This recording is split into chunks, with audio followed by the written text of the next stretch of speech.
Pessoal, bom dia, boa tarde, boa noite ou boa madrugada para você que nos escuta. Seja muito bem-vinda e seja muito bem-vindo a mais um episódio do RH para você Cast. Esse é o nosso ponto de encontro para que a gente possa falar sobre tudo que é de mais relevante para quem trabalha com gestão de pessoas. Portanto, se você é RH, está em RH, está trabalhando na área de recursos humanos de uma empresa, está estudando RH na universidade, ama RH, seja lá o que for, esse é o nosso espaço, essa é a nossa comunidade. Aliás, por falar em comunidade, já deixo aqui o recado para você seguir o RH para você nas redes sociais. A gente está no Facebook, Instagram, tem o canal no YouTube e tem, claro, o nosso grupo de discussão e a nossa company page no LinkedIn, que juntos já estão aglomerando ali, digamos assim, 110 mil profissionais de recursos humanos trocando ideias e insights todos os dias. Portanto, fica o convite para você fazer parte dessa verdadeira comunidade, porque lá você com certeza vai encontrar pares, amigos, ideias que vão de alguma forma contribuir com a sua atividade profissional. Essa é a nossa missão também, né? Tornar o RH cada vez mais protagonista das estratégias das organizações, e eu espero que a gente esteja nesse caminho. Com certeza a gente estará, se você fizer parte com a gente dessa jornada, dessa caminhada. Deixa o recado também para você acessar o rhpravocê.com.br, porque lá você vai encontrar conteúdos novos todos os dias, produzidos pela nossa área de redação. Na área de collab, tem um monte de gente, a comunidade de RH tem aportado muito conteúdo por lá também, tem área de colunistas, tem área de content, de branded content, então você vai curtir muita coisa lá no RH para você também. Hoje, neste episódio, a gente vai falar sobre o impacto do desemprego na autoestima e na saúde mental das pessoas, e a gente trouxe uma psicóloga, uma especialista, digamos assim, em comportamento humano, em saúde mental, para orientar a gente, para guiar a gente por essa jornada, para entender o impacto, de fato, do desemprego na nossa autoestima. E aí estou falando da Cláudia Deniene, ela é psicóloga, sócia fundadora da consultoria Degutti, e eu agradeço imensamente, Cláudia, pela sua participação hoje no nosso podcast. Muito obrigada, uma satisfação estar aqui hoje com vocês. E demais, também participa hoje comigo o Bruno Piai, jornalista e redator do RH para você. Tudo bem, Bruninho? Oi, gente, tudo bem? Cláudia, poxa, obrigado pela participação, que prazer receber você. A gente já foi batendo um papo antes aqui da nossa gravação, né? A Cláudia super simpática aqui com a gente, super solícita. Tenho certeza que o papo hoje vai render bastante. E é isso aí, e vamos lá.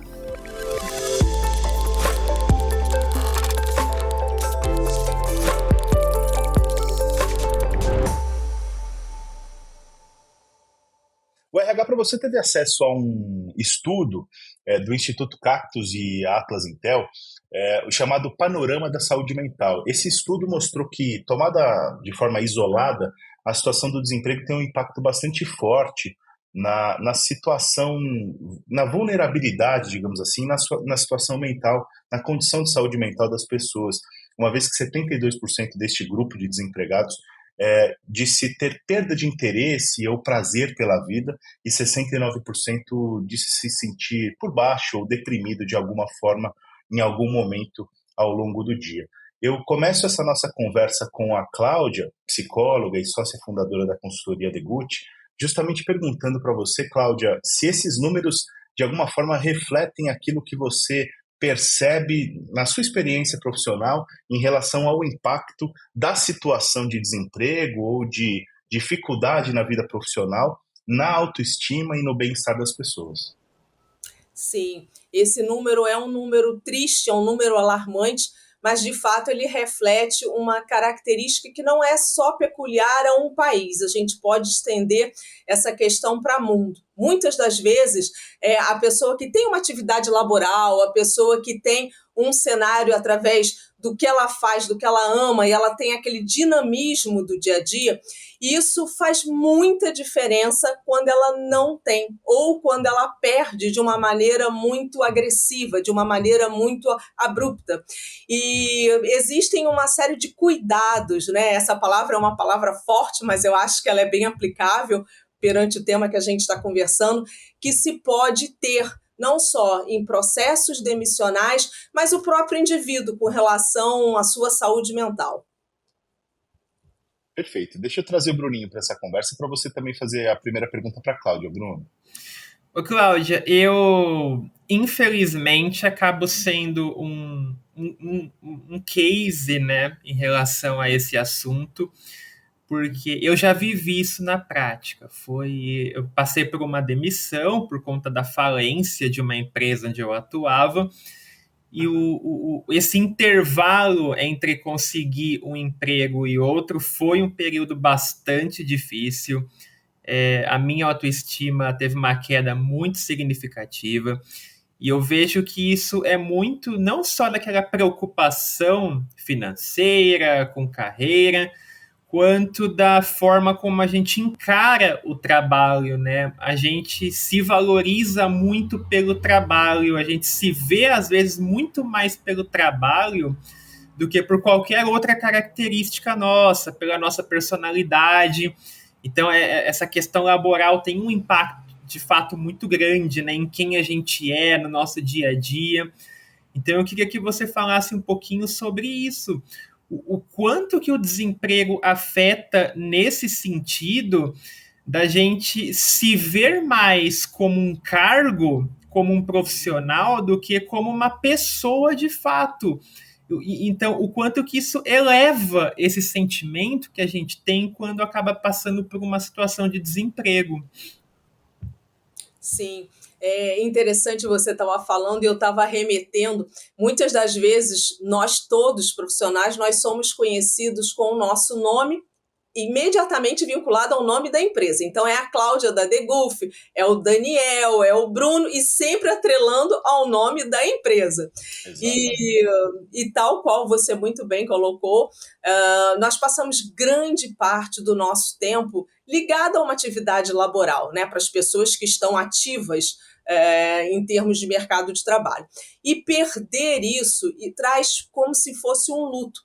Às vezes, quando a gente utiliza essa palavra, as pessoas falam, nossa, mas isso é tão forte, é tão contundente. E o luto no sentido da perda, sim, que precisa ser processada, que precisa ter o seu tempo para ser bem gerenciada. Como é que a gente gerencia isso ligado ao aspecto da autoestima, conforme você colocou? Algumas dicas são preciosas, né? Uma dica que eu compartilho com todos que estão nos assistindo é a questão de não focar especificamente no luto por um tempo que seja um tempo avassalador. Então, é importante, sim, ter o seu momento de reflexão, ponderar, poxa, por que não deu certo? Ou o que eu poderia absorver dessa experiência para que em futuras oportunidades eu possa ter essa decodificação de uma maneira diferenciada, mas não é uma fase onde a pessoa tem que ignorar, pelo contrário. O momento onde a gente tem a nossa vulnerabilidade, o momento onde nós estamos vulneráveis, né? Onde a gente tem a nossa vulnerabilidade, a gente tem que sentir isso, a gente não pode sobrepujar, achar, não está acontecendo nada e tal, e é uma linha muito tênue entre a pessoa ficar paralisada nesse luto e não ter motivação, não ter estímulos também externos, porque isso soma para você sair desse cenário, né?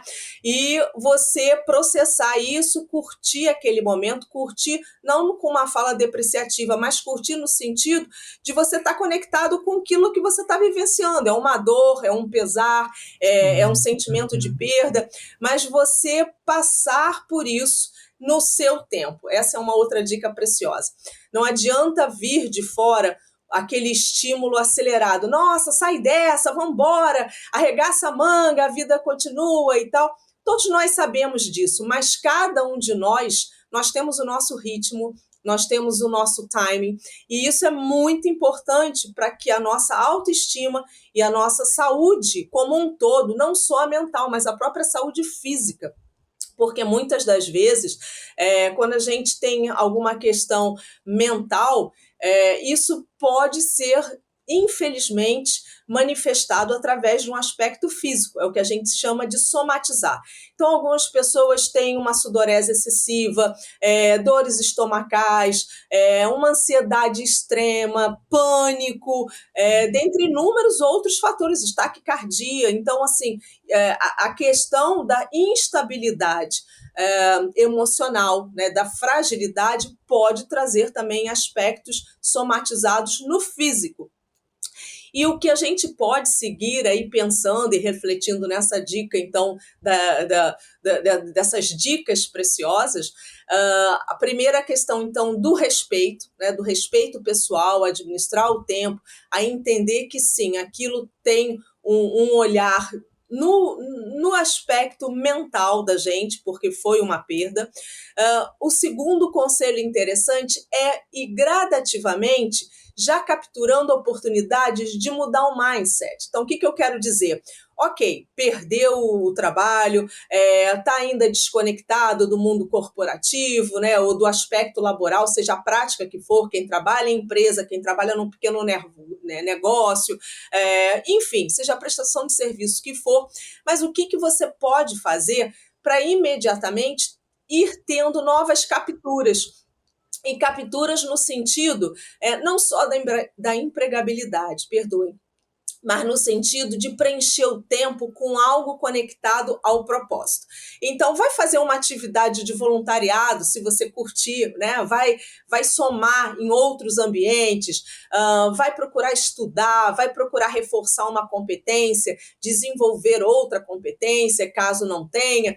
Então, não é ficar só, mais uma vez, cristalizado no problema, e sim compondo soluções. Eu gosto dessa palavra compor, porque tem a ver, né, com o self, cada um é cada um, não adianta a gente massificar soluções aqui, nem todos reagem da mesma maneira, mas quando você pensa em composição, você está falando, tem gente que quer fazer uma prática desportiva, tem gente que quer estudar, tem gente que quer desenvolver um hobby diferenciado, e isso tudo vai minimizando aquele momento pontual da vida.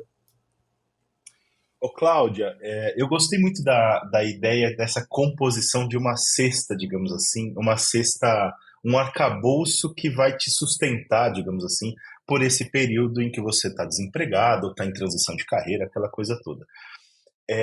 Mas eu queria te perguntar se um outro elemento poderia fazer parte dessa cesta, digamos assim, de soluções ou de cura para esse momento, que é uma ressignificação da nossa régua de sucesso em geral. E acho que isso estava também na base da pergunta do Bruno, que é o quanto a gente se identifica com a nossa profissão, a nossa atividade profissional, o peso que ela tem para a nossa vida e tudo mais, e que a nossa régua de sucesso, e aí estou falando de maneira geral, no nosso ambiente social, está muito ligado às nossas conquistas profissionais e também que estão ligadas às conquistas financeiras, né?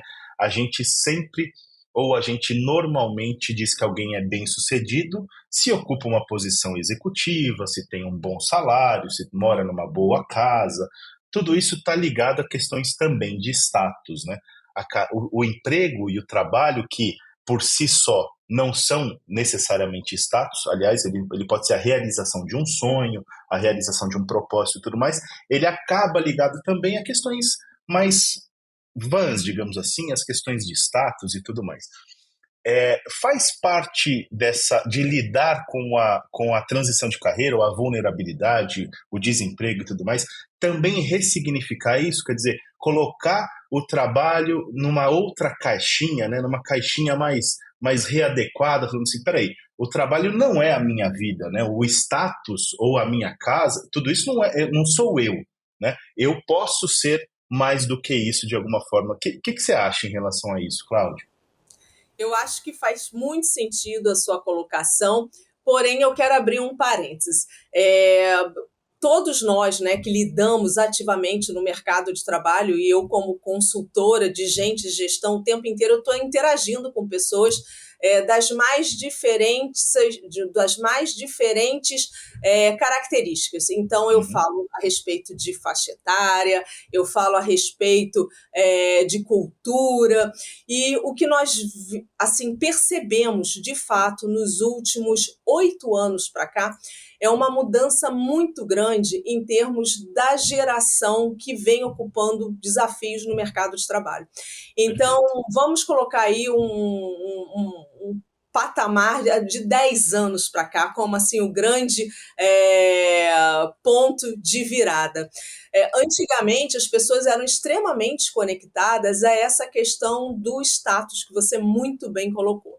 E cada vez mais as pessoas estão conectadas com o propósito. Eu já usei essa expressão, né, mas eu quero enfatizar essa expressão, porque o que a gente acompanha, às vezes, são pessoas abdicando de um total compensation, de uma remuneração bem posicionada, bem estratégica, bem agressiva, para que elas se permitam atuar em algo efetivamente que tenha a ver com o jeito de ser. Então, essa questão da posição, da hierarquia, do status, da grana, do dinheiro, para algumas pessoas isso soa de uma maneira assim, muito visceral, as pessoas são dependentes disso, e isso traz uma ótica extremamente negativa, né, de dependência, de consumo, eu diria, que é a nossa antiga definição do workaholic para o work lover. De fato, é você fazer aquilo que você ama. É claro que ninguém vive no mundo utópico, as pessoas precisam de uma remuneração, sem dúvida. É fato, mas se puder compatibilizar isso com a questão de você desempenhar aquilo que te traz satisfação, e você mencionou a questão de tal qual uma cesta, né, de um portfólio, digamos assim. Exato, isso faz toda a diferença. E a gente vem percebendo isso principalmente nas gerações, conforme eu falei, mais jovens. A busca pelo propósito, a busca pelo desempenho em ambientes saudáveis, aonde possa ter espaço para inovar, para cocriar, para interagir com times plurais. Isso tudo faz muito bem para a mente, isso tudo faz muito bem para a autoestima. A pessoa se sente, de fato, um colaborador, e não só a questão semântica, as empresas usam colaborador para não utilizar funcionário, mas a definição exata da palavra, né? Você se sente agregando um valor àquele ambiente.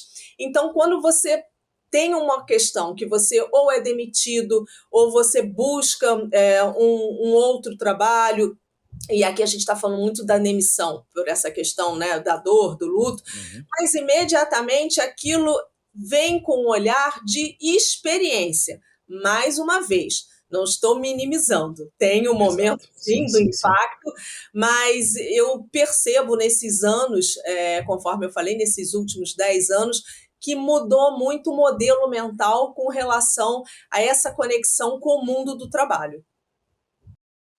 Bruninho? Ô, Cláudia, eu quero pegar um gancho disso que a gente está falando. Eu acho que num dos temas um pouco polêmicos aí do momento, quando nós estamos falando de demissão, que é a chamada demissão humanizada. Então a gente vê que hoje, cada vez mais, algumas empresas elas tentam traçar algumas estratégias para que toda essa jornada de marca empregadora, de reputação, ela também esteja em alta durante o momento de desligamento. A gente teve até um caso que viralizou recentemente no LinkedIn, que foi um pouquinho polêmico, que o RH deu uma cesta de chocolate para um colaborador demitido, dividiu opiniões, tinha muita gente falando sobre, enfim. Eu queria que você falasse um pouquinho como que as empresas, nessa etapa de demissão, que acaba sendo o condutor, né, de tudo que a gente está falando aqui na conversa, elas podem minimizar um pouco esse impacto emocional que o profissional vai sentir.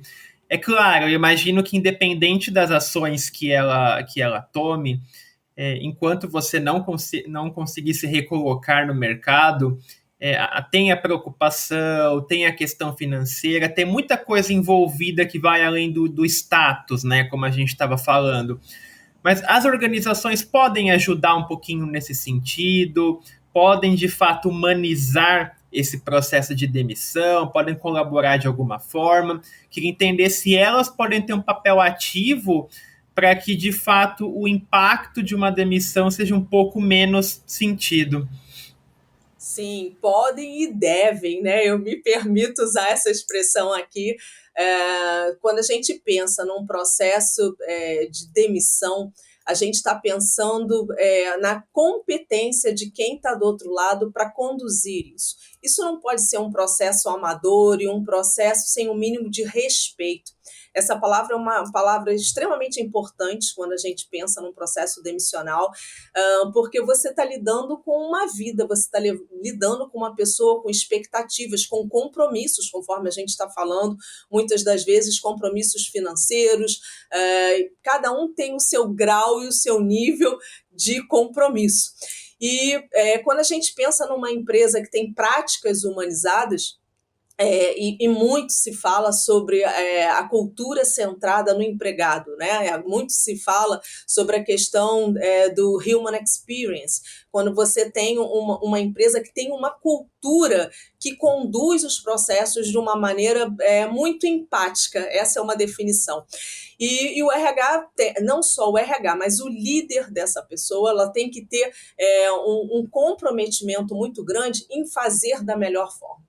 E quando a gente fala em fazer da melhor forma, eu já usei a palavra respeito, já usei a palavra empatia, a gente tem que pensar em algumas outras soft skills ligadas a esse processo. E a humanização, né, o equilíbrio emocional, eu diria para vocês que assim é o grande diferencial.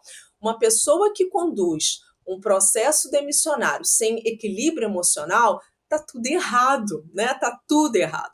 Então, ela pode deixar uma marca muito negativa na experiência desse colaborador, não só com a marca empregadora como um todo, com a empresa, mas com relação mesmo à própria questão da tratativa do relacionamento interpessoal. E quando a empresa humaniza esse momento, ela vai dando sinais. Olha, colaborador, vamos ter um papo aqui sobre o seu desempenho, sobre a sua performance, a gente pode te ajudar de alguma maneira, você está com alguma situação onde você precisa de um acolhimento diferenciado, escuta atenta, né? Não negligenciar e não tratar o profissional como um número. Ele não é um número, né? Ele é uma pessoa dentro de uma organização. Isso é difícil? Isso é difícil. Infelizmente, isso é difícil. Muitas das vezes a gente encontra práticas que são absurdas. As pessoas são demitidas dentro de um auditório, não tendo nenhuma sinalização prévia sobre performance, sobre desempenho. As pessoas são demitidas por e-mail de uma maneira extremamente impessoal. As pessoas não são ouvidas no momento da sua demissão, porque assim como o líder e assim como o RH deva ter algo a ser dito, o colaborador ele também quer ser ouvido, né? É uma via que tem que ser, mais uma vez, de muita empatia, de muito respeito e muito profissionalizada. Me incomoda às vezes quando eu ouço assim, tal empresa vai demitir, quem vai demitir é o fulano, e o fulano não tem menor contato com aquele colaborador, não conhece a história, não conhece as causas, não pode fazer até num processo demissional uma pequena, e aí aspas, mentoria, né? O porquê, o como, o quando, não basta só desligar. E muitas das vezes, quando existem esses processos assim tão amadores, eu volto à questão das soft skills e da inteligência emocional. Está faltando, né? Está faltando esse preparo na condução. Aqui atrás de mim tem um livro, que é um livro chamado Humanocracia. Ele está ali no cantinho do Gary Hamel. E, de uma maneira assim, muito condensada, a ideia é você poder humanizar a forma de obtenção de resultados de valor. E isso impacta não só na leitura de dados quantitativos, mas os qualitativos também, de você ter um preparo para obtenção desses resultados. Não podem ser resultados a qualquer preço. E humanizar um processo de desligamento, né, um processo de demissão, passa por essa vertente. As pessoas não são meramente peças numa engrenagem que podem ser repostas. E quando eu falo sobre isso, eu faço muita palestra falando sobre essa questão de inteligência emocional, sobre humanização das práticas. Eu faço questão de trazer assim, um grande destaque para o aspecto da experiência humana. Isso você constrói ao longo do tempo, isso tem tudo a ver com cultura organizacional. Então, as pessoas me perguntam, poxa, Cláudia, mas eu acho que a minha empresa, então, não tem uma cultura. Toda empresa tem uma cultura, mesmo que ela não seja percebida. O que é uma pena, porque você pode transformar a cultura da empresa numa cultura altamente inspiradora e que trabalhe esse aspecto das soft skills. Cláudia, quero agradecer imensamente pela sua participação na RH para você Cast e desejar muito sucesso para você. Muito obrigada, foi um prazer estar aqui hoje com todos vocês, com vocês e com quem está nos ouvindo, compartilhando alguns insights, e é um espaço muito importante para diálogos, né? Para fomentar ideias, reflexões. Então, gostaria de parabenizar vocês também e sigo à disposição. Quem tiver interesse de interagir, não hesite, é um prazer prolongar esse nosso papo profissional. Obrigada, gente.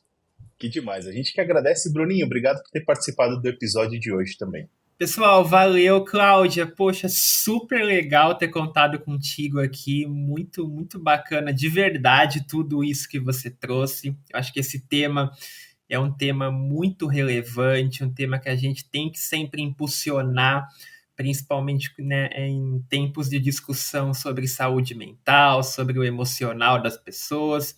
Então, muito importante tudo isso que você trouxe. Fico muito feliz que a gente tenha conseguido tê-la aqui conosco. E, mais uma vez, espero que todo mundo que assistiu, que nos ouviu, tenha curtido aí mais esse episódio.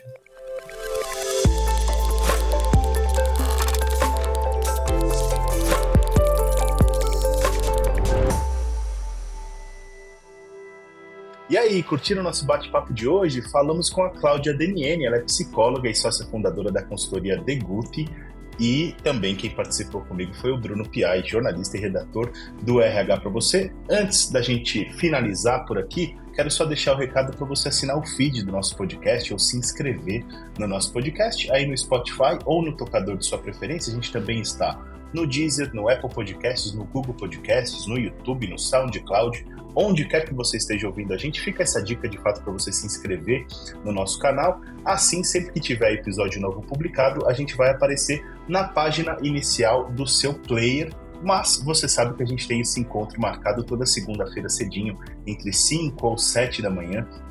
Tem episódio novo na área para a gente começar bem a semana. Por isso eu aproveito para desejar uma excelente semana para você. A gente se vê no próximo episódio do RH para você Cast. Um grande abraço e até mais.